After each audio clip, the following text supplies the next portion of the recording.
Good afternoon, everyone.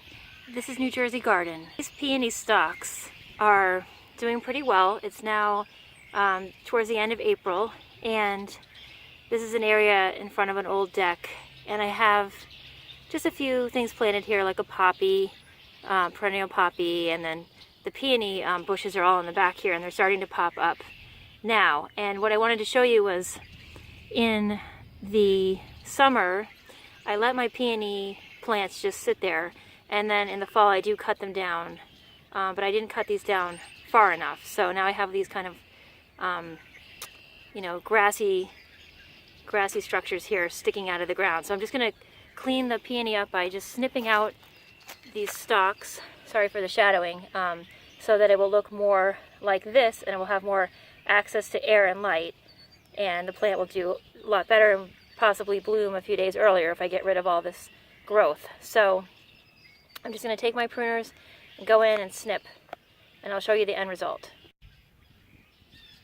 Okay, so here we are. This was the peony plant that I had around, and these two over here on the left part of the screen are the ones I had to work on. So I just trimmed back those stalks, leaving more air and light to get to the reddish colored new growth, and that should help the plant along quite a bit. And I just want to point out, we also have a hyacinth in bloom. Now this hyacinth was actually just a gift. I got like one potted hyacinth 4 or 5 years ago, and I just potted it, or took it out of the pot and planted it here. And I love hyacinth. They have an amazing smell, very strong smell, and they come in a range of colors. There's pink and white, and I've seen pink and white striped. And the purple ones seem to be the strongest smelling ones. I'll just do a close-up of hyacinth.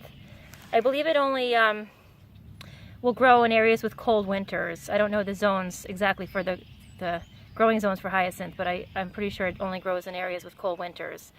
So I'll do a close-up just to show you the color and the petals. And now I have three clusters. I started out with one.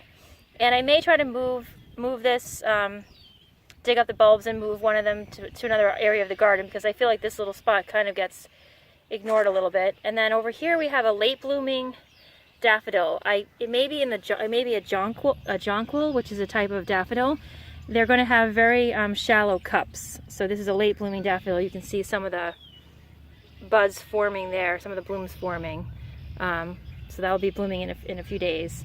And then over here is just a perennial that I enjoy, basket of gold alyssum. This area needs to be cleaned up a little bit. There's a lot of leaves from the winter, but the basket of gold alyssum is a really beautiful yellow flowering perennial type of alyssum, and it looks better in person than on camera, but I will show you that in full bloom. I've done a few videos on this plant as well. It loves to be near this hardscape here, and it loves the rocks, and it's good for rock gardens. So thank you so much for watching this video, and I'll do more videos in the coming days. Thank you so much.